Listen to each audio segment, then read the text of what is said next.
Hi there, good day, and welcome to another video. My name is Boy Torcolas, and today I'll walk you through my painting process of this night camping scene. Now before I start, if you're interested in more painting videos, click like and subscribe.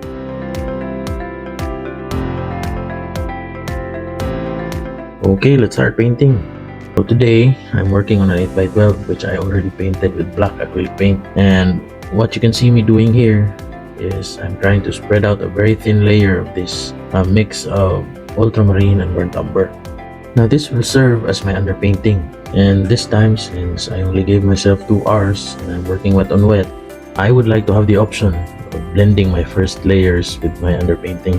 Now I don't really blend my layers too much, but just having that option would be nice.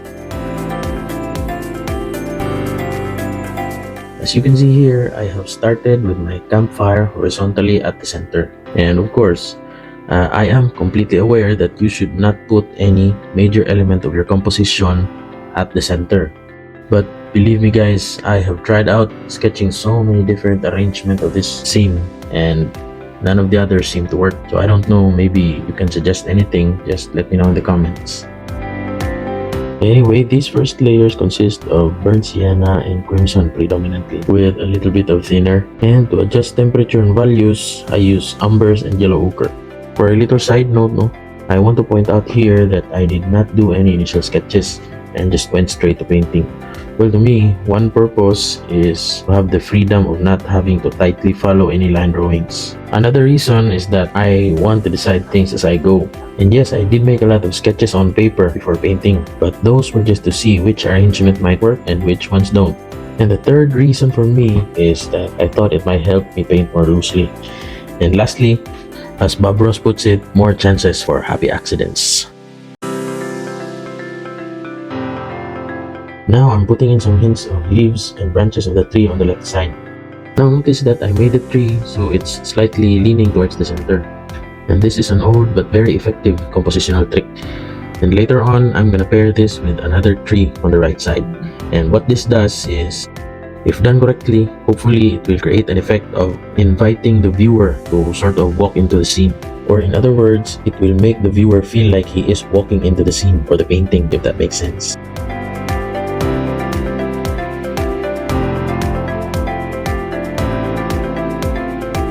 Now I'm working on the sky and some trees on the far background. Now notice that the skies, clouds, and the distant trees together form one big blue mass.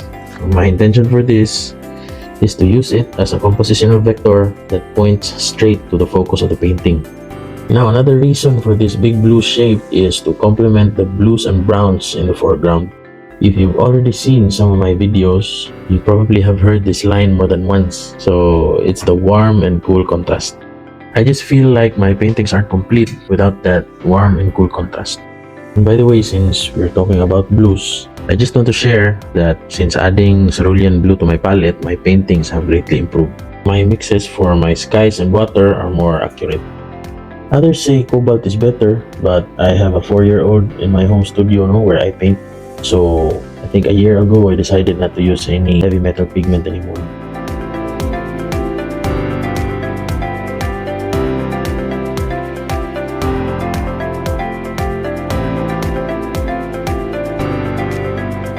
For other parts of the painting, like the ground and foliages, I'm still using the same mix, but I might add blues for value and chroma gradations as I go further and further from the light source. The same is true for the leaves of the trees. The further those clumps of leaves are from the fire, the lesser the value and chroma should be.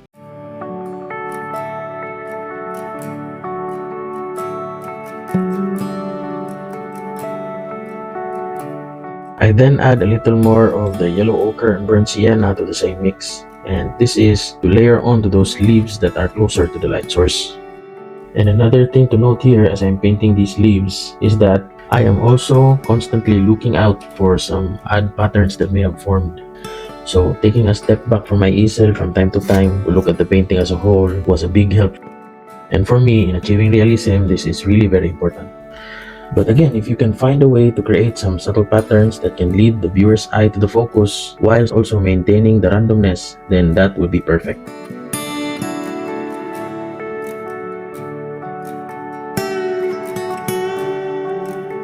Now this is probably the most exciting part for me. Up to this point, I have painted all the other elements in this painting in just 2 to 3 layers. So the first layer, which is slightly blended with the background, is mostly burnt umber and crimson. Now I'm doing the same for these campers or the human figures. Then I layer on with a lighter and thicker mix on parts that catch more light. Now note that I am not trying to draw every feature of every human figure here. Instead, I try to squint my eyes when I look at my references and then try to see things as blobs and strokes of color. And then those blobs and strokes are what I'm gonna copy and put onto the painting. Believe me or not guys, this is a much quicker way to achieve visual realism. And I know, to some, this may not make sense to them. And I get that, because me personally, I still sometimes find myself detailing every corner of a painting, just because I've been doing that for so long. And one idea stuck with me for so long, and that is, the more detail you can show in your painting or drawing, the better you are as an artist. But the reality is, that's not how the human eye and brain see things. So, if you paint every detail on a painting, yes, it will be impressive, but it will take away from the focus that the main subject of your composition requires. So here's another way to put it guys, so listen carefully. If, say for example, in this painting, I will detail every facial feature, every leaf, every stick, every bark, then what happens is, the viewer's eye will wander around the painting looking at every detail. Then, he might be impressed, maybe. But on the other hand, if I know when to stop and show just the right amount of detail, the viewer would then look at the painting as a whole. He will see it as a happy group of campers singing, talking around the campfire at night under the blue skies in the middle of the woods. Then hopefully, he might then feel the emotion or the feeling that I was trying to convey through the painting. So I hope you get the point.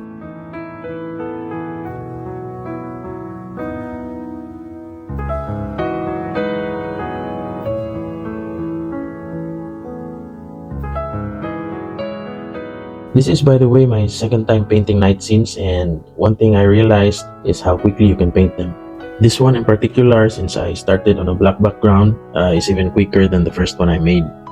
Aside from the skies, all I needed to paint here are the parts that catch that intense warm light from the fire, which interestingly also share the same color mixes.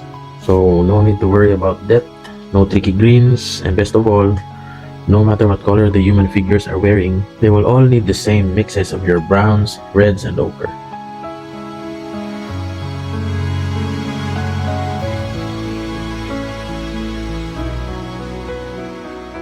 At this point, we are about 95% done with this painting, and I am now painting the general shape of a guitar being held by one of the campers.